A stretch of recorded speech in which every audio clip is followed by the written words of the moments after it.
કરજણ તાલુકાના સાદરણા ગામમાં હાલ કાળઝાળ ગરમીનો પ્રકોપ વર્તાઈ રહ્યો છે, ત્યારે ગામ લોકો પીવાના પાણી માટે વલખા મારતા નજરે પડ્યા છે।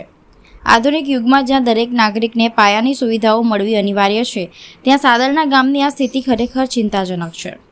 ગામ લોકોને ખેતરોના કૂવાઓ પર પાણી ભરવા જવાની ફરજ પડી રહી છે, જે તેમની દયનીય સ્થિતિનું સ્પષ્ટ ચિત્ર રજૂ કરે છે। મીડિયા દ્વારા ગ્રામજનો સાથે વાતચીત કરતા જાણવા મળ્યું કે છેલ્લા 5 દિવસથી ગામમાં પાણી પુરવઠો બંધ છે। આનું કારણ ગામમાં ચાલી રહેલું ગટર લાઇનનું કામ છે।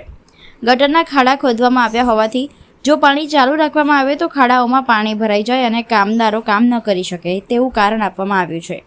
આ વાતમાં તર્ક હોઈ શકે છે, પરંતુ આવા સંજોગોમાં વૈકલ્પિક વ્યવસ્થા કરવી એ સ્થાનિક વહીવટીતંત્રની પ્રાથમિક ફરજ બને છે। આ મામલે જ્યારે સરપંચના પતિએ મીડિયા સમક્ષ રજૂઆત કરી ત્યારે તેમણે ગટરના કામના કારણે પાણી બંધ રાખવાની મજબૂરી દર્શાવી। તેમની વાત સાચી હોઈ શકે છે કે કામની સરળતા માટે પાણી બંધ કરવું પડ્યું હોય, પરંતુ તેમની સૌથી મોટી ચૂક એ હતી કે ગ્રામ પંચાયત દ્વારા ગામ લોકોની સુવિધાઓ માટે પાણીનું ટેન્કર પણ ઉપલબ્ધ કરાવવામાં આવ્યું ન હતું। આ અણઆવડત કે બેદરકારીના કારણે ગામ લોકોને અસહ્ય મુશ્કેલીઓનો સામનો કરવો પડ્યો છે। કાળઝાળ ગરમીમાં પીવાના પાણી વિના જીવન નિર્વાહ કરવો કેટલો કઠિન હોય છે તે અનુભવ વિના કલ્પના કરવી પણ મુશ્કેલ છે। મીડિયાના હસ્તક્ષેપ બાદ સરપંચના પતિએ આજે સાંજ સુધીમાં ગામ લોકોને પાણી પૂરું પાડવાનું આશ્વાસન આપ્યું છે। હવે જોવાનું એ રહ્યું કે આશ્વાસન માત્ર કાગળ પર જ રહે છે કે ખરેખર સાદરણા ગામના લોકોને પીવાનું પાણી મળે છે।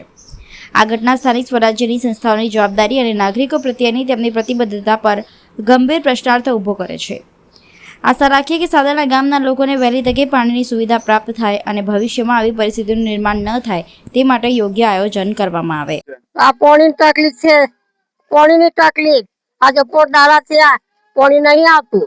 બૈરામાં કુવર પેલા કુવે જાય છે તે કે મજૂરે જાય કે અડધો વાગ્યો અડધો બિલ વાળો કુવે જે પાણી પડતું હોય તો એવું છે। આજે પોતાળાથી પાણી નહીં આવતું। હું કઈ વખત પરવાને મજૂરે જાય મજૂરી લોકો પંચાયતમાં વાત કરીએ પાણી નહીં આવતું। હા તો કરવાની ને પંચાયત વાત સાહેબ પાણીની તકલીફ છે। આજે 5 દિવસ થઈ ગયા પાણી નહીં, હવે પાણી ન રહે તો પછી ઘેર કેવી રીતે ચાલે? પીવા હાટું જોઈએ, નવા હાટું જોઈએ, ઘેર બાસણો ધોવા માટે જોઈએ।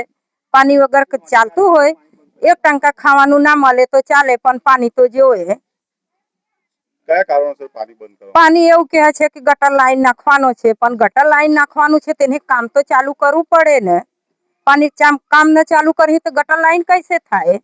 પાણીની કોઈ યોગ્ય વ્યવસ્થા કરવામાં આવી? કશું નહીં આવ્યું, કશું નહીં આવ્યું। કઈ લેવા જાવ છો તમે પાણી? કુએ લેવા જઈએ છે, ધર્મેશભાઈ ને કુએ, મનુ કાકા ને કુએ, ભાગોરે લેવા જઈએ છે, તારે અમારા લોકોને પાણી પીવાનું મળે છે। સાદરના ગામ છે, સાદરના ગામમાં નવી નગરી છે ભીલવાડામાં।